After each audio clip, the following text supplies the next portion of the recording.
Stands for no freaking excuses.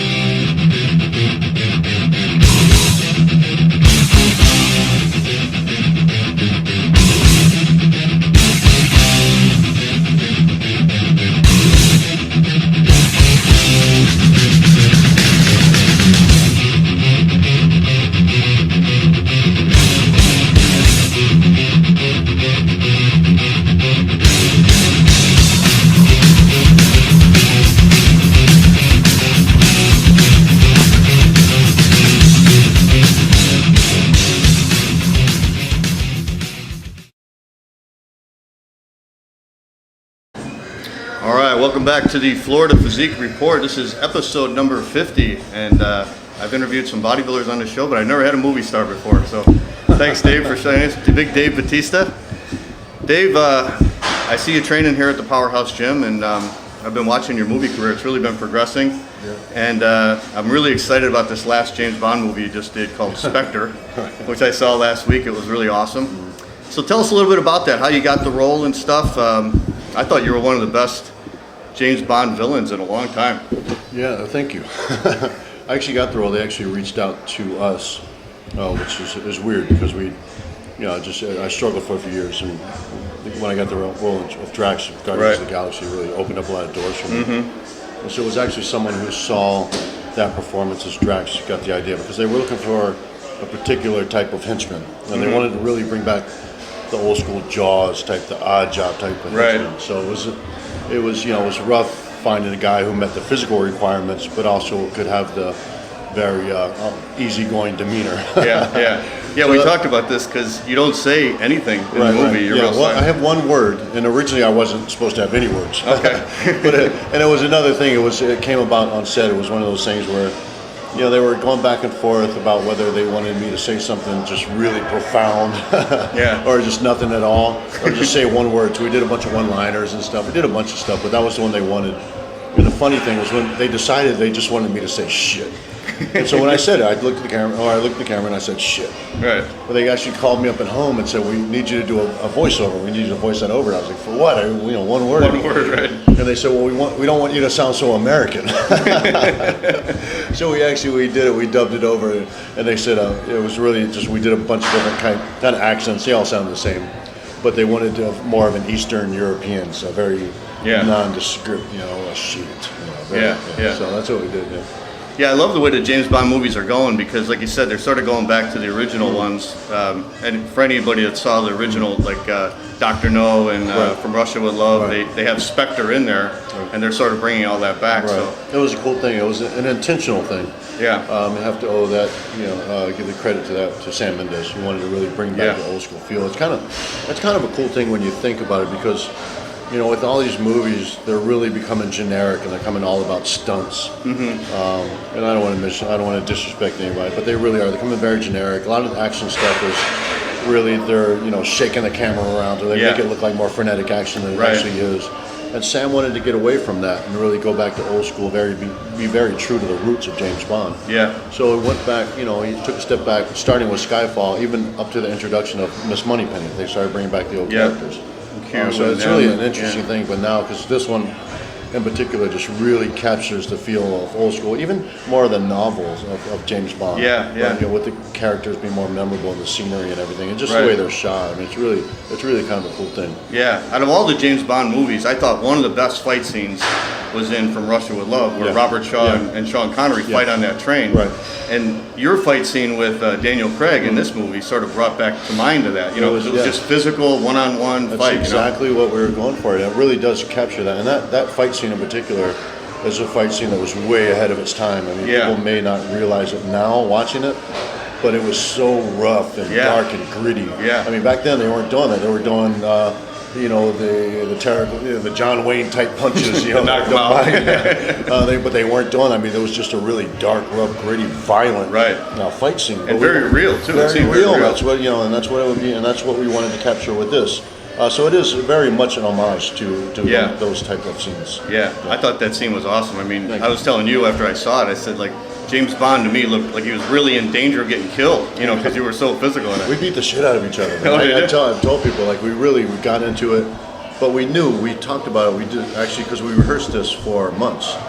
And we talked about it, and we knew that it was going to be very physical because they needed to capture that because we weren't going to do a lot of camera tricks. Mm-hmm. We were going to shoot this, and what we got on film is what we got. Right. So we didn't have a whole lot of leeway, which was a cool thing, but also it makes it rough. I mean, physically, it makes it rough because I think people, you know, when they see this fight scene condensed into a few minutes, they don't realize that it's. I mean, we're to take after take after take after day after day, and just getting beat up, and bumps and bruises just start to become very painful. And so we did this for a long time, and he got seriously injured. Did he? When we first started? Yeah, he actually required knee surgery. Really? While we were filming. Wow. And so, you know, I got a little fracture in my nose. Yeah, I heard you thought he busted your nose, right? But it's just one of those things. But it's, you know, we've gotten so. It was really cool because we did the London premiere. And after that fight scene, and it was a royal premiere, so you know it's a little stiff. It's very, very English. Mm-hmm. But after that scene, we got a round of applause, you know, and it was like that really? felt good, man. It just felt like it made it all worthwhile. They really appreciate what our, you know, because we did. We sacrificed more than a bit, you know. Yeah. Because we don't, you know, Sam Mendes is real big on not. He doesn't like to use stunt doubles, you know, he uses stand-ins. So we really kind of paid the price for that scene. There's actually only one moment in that scene where it's actually not me. And there's a part where I'm just engulfed in fire. That's my stunt double. His name is Rob DeGroot. Great guys. This is the third film that he's doubled me on. But yeah, they lit him on fire. They didn't want to light me on fire. I wouldn't want that either. Right, yeah. So tell us a little bit about making a big movie like this, because I know you've made quite a few movies. You've been in the movie business for many years, but I don't think have you ever made something of this scale before? No. And it's really, you know, the only thing I can compare it to is Guardians of the Galaxy. Right. And up until then, I had not made a large film. I mean, I've been pursuing film for years, but this past year is actually the only year where I've been able to like make a living. I can call myself a working actor. Up until then, I was struggling to get roles. So I've worked a lot this year. I actually have a lot of stuff coming out.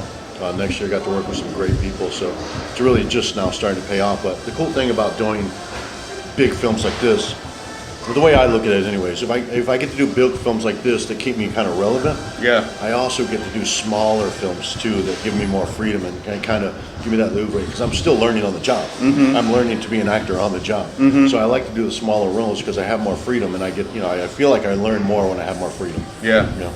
Now, I read this article on Muscle Fitness. You said you might even want to do like something like Shakespeare, huh? Yeah, well, that's when I originally started training with an acting coach. He had me work Shakespeare. We did like selected scenes, but it was really it's one of those things. The dialogue in Shakespeare is so tricky.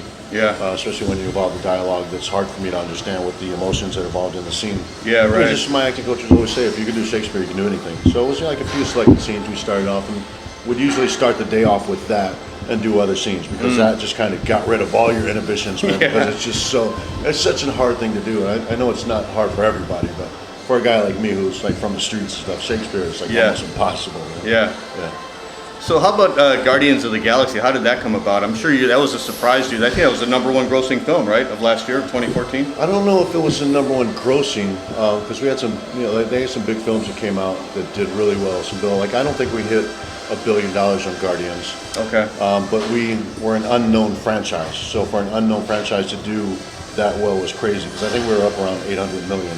Yeah. Which is way. I mean, we did really well. It's a successful film. Right. You know, it did way better. I mean, we set records in opening weekends and summer box offices and worldwide box offices. But the thing is we were a complete unknown entity. So for an unknown entity to do that well is like it's unheard of. Yeah. So that was the thing. I think now we've got an established built-in audience, and so the next one I think is going to do like much better for sure. Yeah.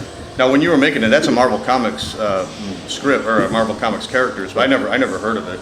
It's from the Marvel Comics. That was the thing. Nobody ever heard. Nobody really. When I first heard of the character of the Guardians of the Galaxy and the character Drax, I had no idea. I'd never heard of them. It was hard to even research them because they were just an obscure comic that, unless you're an extremely hardcore comic fan, you probably just never heard of. Yeah.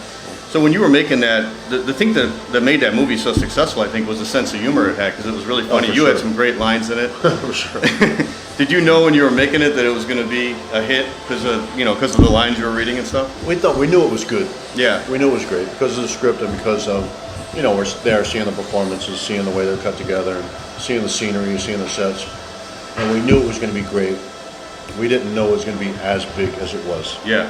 And the cool thing, with Drax, I think Drax in particular, and James intentionally wanted this because he didn't want to give the people what they were expecting. They were expecting a big dumb musclehead who didn't do anything, didn't say anything, just cut things up, and was always a tough guy. But he wanted to kind of go the opposite route and have the physical menace. Yeah. But also just with him being so humorous because of because he takes everything literally. It's just so ridiculous. Right. So it just makes for a lot of laughs. She betrayed Ronan. He's coming back for her. And when he does, that's when you... Why would I put my finger on his throat? What? Oh, no, it's a symbol. This is a symbol for you slicing his throat. I would not slice his throat. I would cut his head clean off. It's a general expression for you killing somebody. You've heard of this. You've seen this, right? You know what that is. Yeah. Everyone knows. No. That's the thing about the movie, and that's why it did so well. Is because you can't, when you're introducing people, you have to, one, tell the story so people know where they're from, who they are. But also, to keep people's interest, you have to entertain them. Yeah. And the entertainment in Guardians came from the laughs. We told the story, but then we kept them laughing. That's how you keep people's attention. You can't always be so serious, so dark. Right. Because the characters are somewhat dark. Right. So if you make them laugh and then have some good music, it's feel good. It makes you feel good. It's entertaining. Yeah. So that's what it was. It's just such a fun, entertaining movie. So I think that's why it did so well. Yeah, I loved it. I mean, I watch all the superhero movies and they're pretty much all the same, the same formula. But this one was totally different because it did have such a great sense of humor to it. But I think that's the cool thing about Marvel. I think that's what they've tapped into that, I don't think DC Comics has yet been able to tap into as they do. They have such good pacing and they know when to, ease up. They know when to make people laugh because you can only keep it so serious and so action-packed for so long before people start to kind of just, it becomes a one-note wonder. It's a one-note thing. But, Marvel has really tapped into that. They get, because people, who are superhero fans, I think at the end of the day, they want to have fun. Superheroes are fun. Comic books are fun. Right, entertaining, So I think you can't really lose track of that, and Marvel definitely hasn't. Mm-hmm. Now, what about the sequel? Are they going to do a sequel to that? I imagine they would. Yeah, we start filming the next Guardians in February. Okay. We actually we'll go up for they're in pre-production already, but we'll go up for rehearsals and stuff in January, start filming February. Chris Pratt and Zoe Saldana, they'll be back. Okay. All back, What other movies you got coming up, Dave?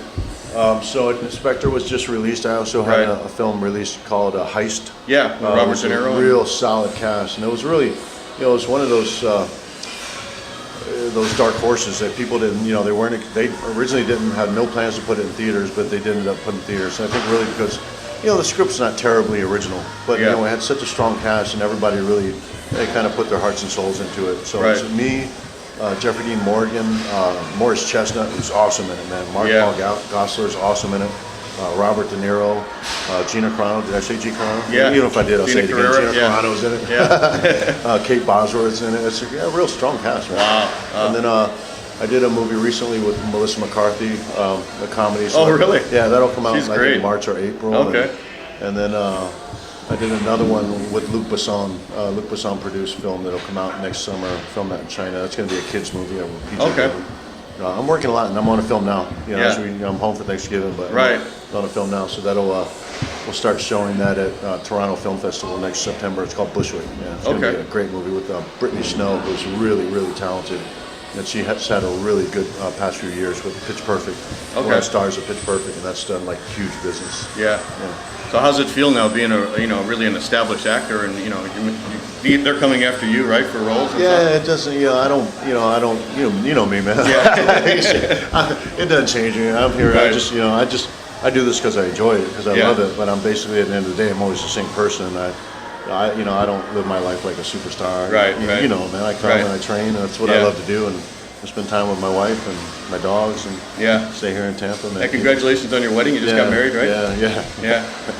So let's talk a little bit about your training, Dave. I see you in the gym here down at downtown Tampa Powerhouse, and You do a lot of sort of MMA type fighting, right? On the bag and stuff. Well, I do that usually just to warm up. You know, I'm old and beaten up. So, and I like to get a little cardio in before I start training because I like to be warm and loose. So I usually do that, a little shadow boxing, beat on the back for half an hour or so. And then, you know, I recently started hitting weights again this past year. Okay. You know, so yeah, I've been on the weights more often. But you know, it's a very basic training. I don't do anything fancy. Yeah. You know, it's just I like to vary my training. I like to do all different types of training to keep it interesting. You know, I don't like to be one-noted and do the same thing all the time. You know, me sometimes I may just go out and cycle. Yeah. You know, sometimes I may have sit home all day and just do free squats all day, or just go out. And run around with my dogs. Right. I'm always active. But I imagine hitting the bag and stuff, that's got to help you with the movies, you know, with your fight scenes and stuff, because it's authentic and you're used to doing that, right? Yeah, compared to someone who doesn't do that at all. Well, I think it's, you know, my athleticism has definitely helped me. But it's weird because the stuff that we do in like martial arts and fighting, stuff that you would feel right, usually doesn't look great on film. You know, and the best example I can give is a lot of times when you're throwing a right hook, a right cross. Right. You know, it's a straight line. Right. Straight from here to here, that's the fastest way to hit somebody. Also, you keep your hands up. When you do that in films, you're not only blocking your face out, but it looks more dramatic if you swing from way back here. It just looks better on film. Right. It doesn't make any sense. But, it's just different. But sometimes I'll see big guys in a movie, and you could sort of tell when they start the fight scene, they really don't know how to fight. Where compared to someone like you, who's got an MMA background, you were in the professional wrestling for so long, you're so physical. I would think that, you know, like when you were in that fight scene with James Bond, it looked authentic because not only are you a big guy, but it looks like you can handle yourself. That was the cool thing about it, because they tailored that fight to meet our needs, and we were like really up close and personal, and that's why that was one of the issues. Yeah. Because there was times when they just wanted me to, they didn't want me throwing way over here, they wanted me throwing right at his face. Right. So it's my job to throw at his face, his job to get out of the way.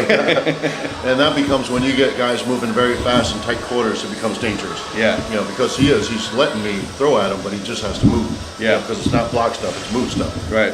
So that's definitely a strength, but you know, I think you're right, man. Some guys can do it, some guys can't. Yeah. I definitely carry that with me.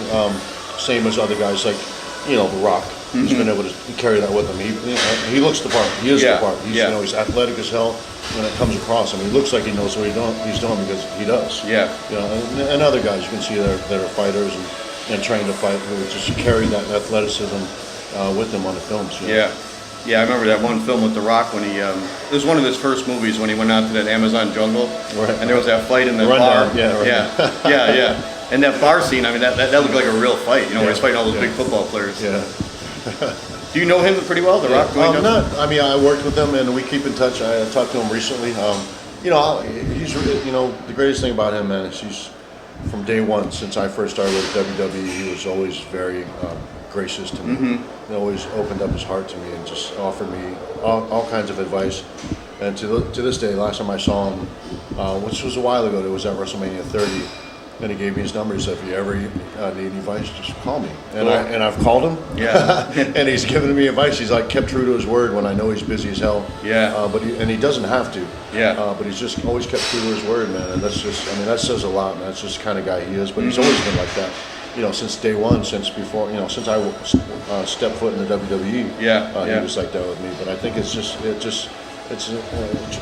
a tribute to who he is as a person, his character. He's just a good dude. Yeah, he seems like a good guy. He is, man. And I read in Muscle and Fitness, you said he's like a real movie star. Like when he comes into the room, he lights up the room. You feel that dude walk into a room. It's weird, man. He's got an aura about him. Yeah. There's something that's larger than life about him, not just physically, but there is something. He has a presence that you can't buy.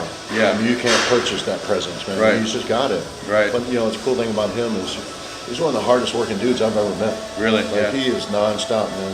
He makes movie after movie. Movie after movie, and he's also proactive, and he's just, he's on it. He's on top of the world is because he's earned it. You know, he's not like they didn't hand him anything, man. He earned it. So it's really amazing to see him. Do you know John Cena pretty well? Yeah, pretty well. We were on the road together for years. Not only that, but we spent time at OVW training together. So pretty well. I don't keep in touch with him all that much. We've exchanged some pretty funny texts over the years, but he's still on the road with the WWE. He's still on top of that.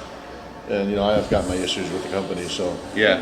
But I like John. We get along great. Yeah, the reason I brought him up was because, in the movie business, he started off sort of like as an action star, and now I notice he's done a couple movies where he's played like a comedy role, like that Trainwreck, and he was so funny in that. So funny in that. And that's his niche. Yeah, They really. tried to, I guess they tried And I didn't think he would fit into that, but he does.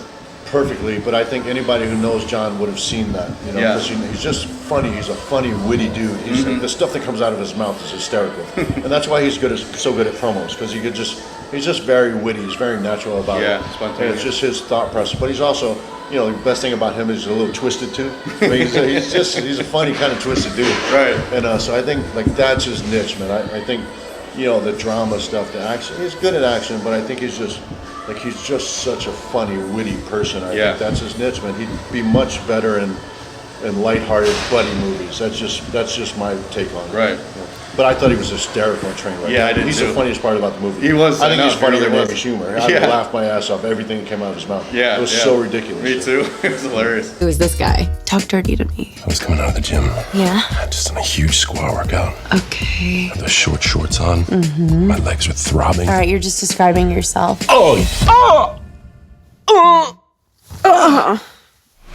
Well, the reason I bring that up is because I think the movies now are changing. Back in the 80s, you had Arnold and Stallone, and it was all action, straight action movies, and that was the trend back then. But now it's like you really have to diversify. You got to be able to do comedy. You got to be able to do dramatic roles. And, Yeah, and that's the thing. That's what I'm trying to do. But the thing with me was because of the way I looked. It was hard breaking down that stereotype, man. Yeah. Because they just kind of slapped a label on me. But I've covered all of that this year, man. I've done dramatic stuff. I've done PG-rated stuff. I've done comedy stuff. I'm kind of really trying to show people my range, but also let them in on who I am as a person. Because I'm not really who you would perceive me to be. Yeah. I'm a pretty lighthearted person, man. I really don't take myself very seriously at all. Right. And so I don't know, man. I think that doors are opening for me, and people are getting to know who I am and know what I want to be as an actor and stuff. So yeah, definitely doors are open. I've had a great year, man. So was the Guardians the one that opened that up? Because I think before that you were playing more villains, right? More bad guys. Guardians definitely was the one that it kicked open doors for me. I mean, there was people who helped me out along the way, people who believed in me. Man with the Iron Fist was a huge deal for me. RZA, who was the director and writer and director of that, and star of that. Tarantino was a producer of that, wasn't he? Tarantino was a producer, and it was Tarantino Presents. But it was more RZA who believed in me from the very beginning.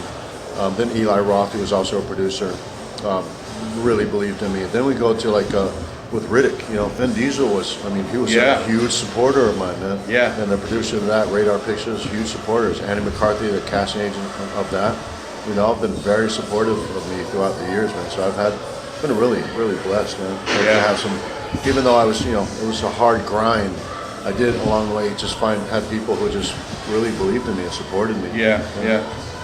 Is there anybody you'd really like to work with, like a certain director or an actor, that would be like your dream? No, top of my list of directors, and I've actually talked with them recently, was Guy Ritchie.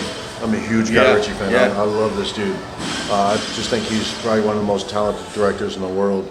But I like the traditional Guy Ritchie type stuff. Lock, Stock, Snatch, that type of stuff, rock and roll. That's the kind of Guy Ritchie stuff I want to do. You'd be great and stuff like that. Yeah, but I'm dying to do it, and I've talked to him, and it might be a challenge just because those types of films are just not being done. They're not being done very much. Those type of films they're not really paying the bills. Studios aren't putting them out because they're not producing the big bucks. Right. But also, I want to work with The Rock. I've recently talked to him. I was like, dude, I'm dying. I hate to ride your coattails like everybody else, but I said I'd love to, man. If you get the opportunity, I'd love to work with you. And there's a few other people, man. I'm a huge Mickey Rourke fan. I love that dude, man. Yeah. A few other people along the way. I think I'd definitely like to work with Scorsese. I'm a huge Scorsese fan. Yeah. And Tarantino, of course. I think Tarantino and Guy Ritchie are just my two favorite directors. Yeah. I would think as an actor, you'd love to be in a Tarantino movie. Because those movies are fantastic. I love all of his movies. Yeah, absolutely. No, I agree. All right, Dave. Well, thanks for joining us on the Florida Physique Report. I really appreciate it. I know you're busy. No, it's good. And it's great to talk to a movie star on the show, like I said. All right, cool. Thanks, Dave. And have a great Thanksgiving. And thanks for joining us on the Florida Physique Report. Happy holidays. All right.